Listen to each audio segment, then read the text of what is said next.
That was intense. Hi everyone, it's me, Great the Movie and TV Guy. Hello, movies and TV reviews. This is what we do here. And we are going to talk about a movie today. Tina's Palooza. We're going to finish tomorrow with Top Gun, but first, we're going to a movie. Need to get some information for a very particular reason. We're talking about a movie called Profile. Profile is a thriller film. It is directed by Timur Bekmambetov, what a name. Timur Bekmambetov, quite fun to say. He's the guy who kind of, if you know what screenlife is, it's this series of films, types of films that are shot on a laptop, and he basically spearheaded this, but this is the first one he directed.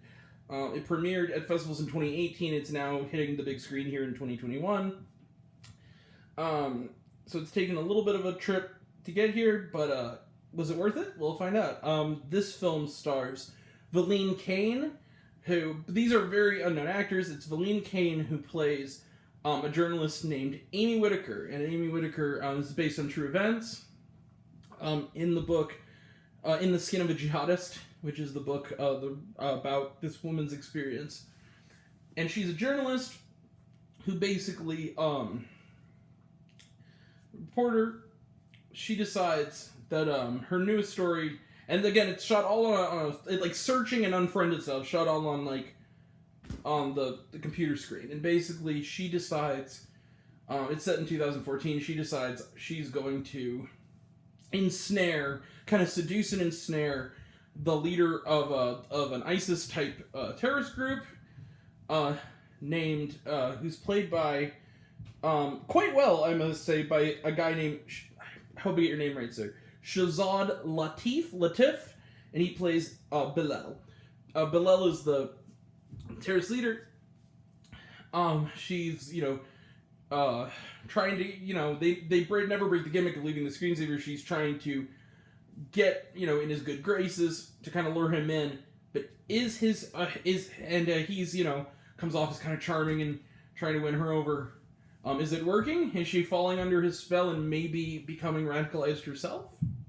That's the question. And we begin to slowly see her kind of form an unexpected bond and a potentially very frighteningly dangerous bond with this dangerous fella. He's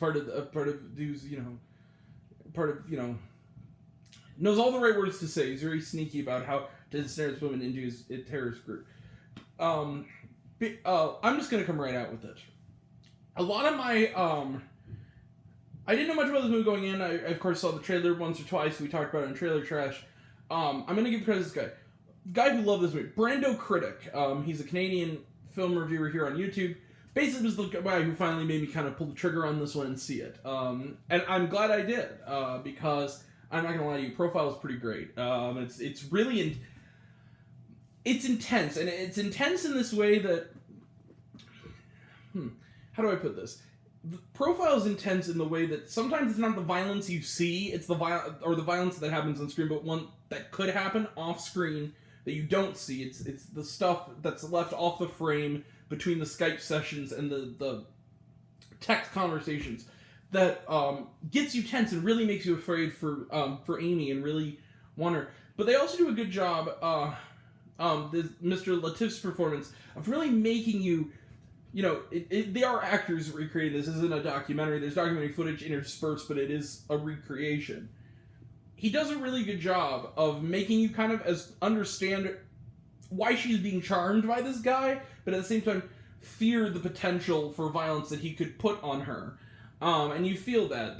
This movie is so well calibrated and so frightening in how it builds this just hot, when you feel intense and there's like this hot ball in your stomach, like this hot ball of energy, just like, and you tense up. I was in a theater with 3 other people. All of us, there was not a peep during this entire movie. You could hear it. It was so tense. There was a point where a dog barks, and I literally jumped out of my skin. I felt like someone was going to knock the door down and kill this woman. I really did feel that tension.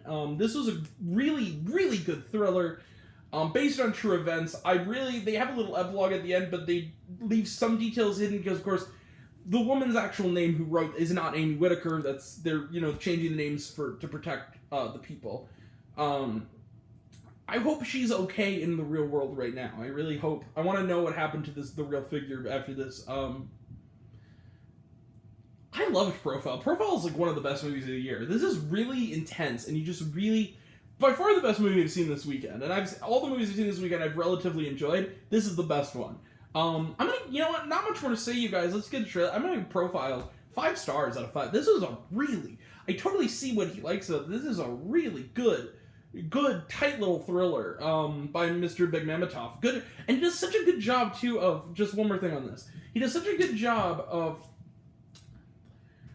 using like chat and the things we all take for granted, like on Facebook and like texts on our devices, for maximum impact. Because it's not always. Sometimes the screen isn't the Skype call. Sometimes it is just the text chat, much like searching or Unfriended was. And you're seeing, like, for instance, one where she's about to give a kind of crucial, without saying too much, potentially give a crucial piece of information, and there's like the mouse hovers over the enter button. You're just like, don't do it. Like, you just want to scream out, don't do it. So good, a really good thriller. Yeah, really won't be easy to watch for some, but it's a good thriller. Very good. Profile gets 5 out of 5 stars. So let's close the book on Profile, or close the window rather.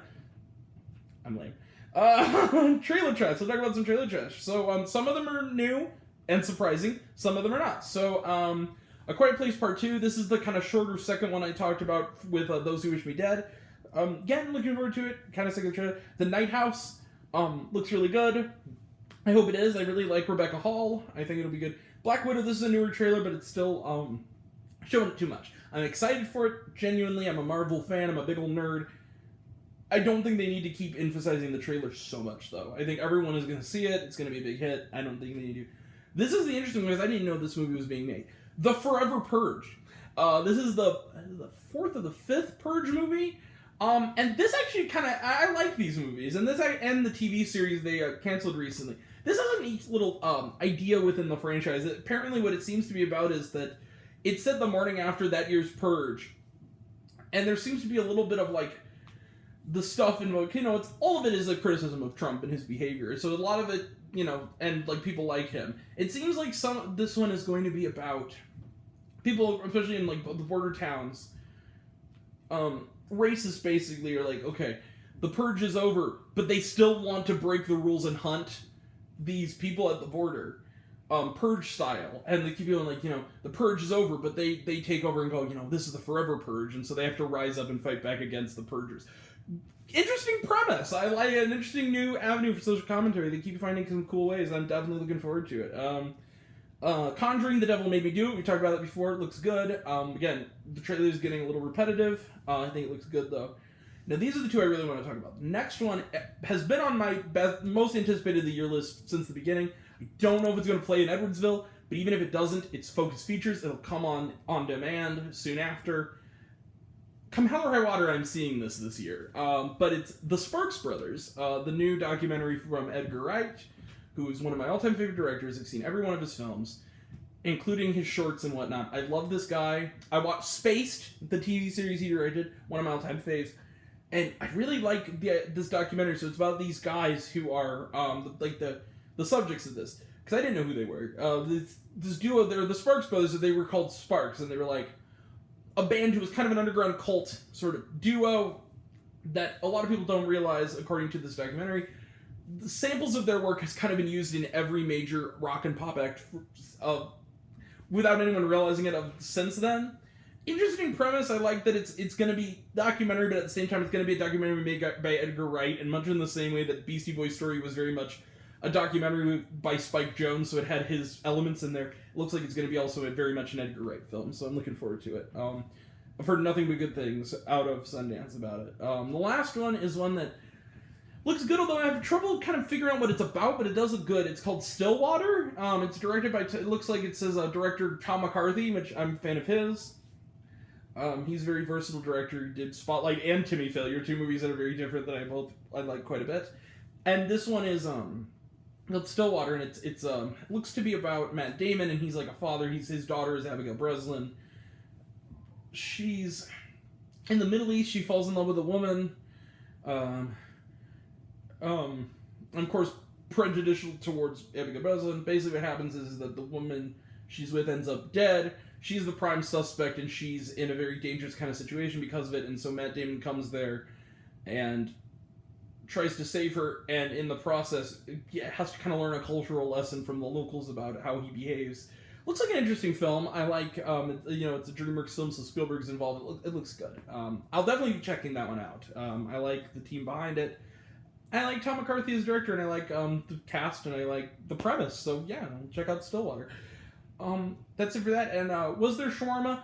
No. In fact, the credits are kind of fast. They're like the shortest credits. I think they're like a minute long because they do it in a weird. You have to see the movie to see what I'm talking about. They do it kind of in like a slide, almost fitting the computer idea. That does it in like a slide up, almost like a PowerPoint presentation.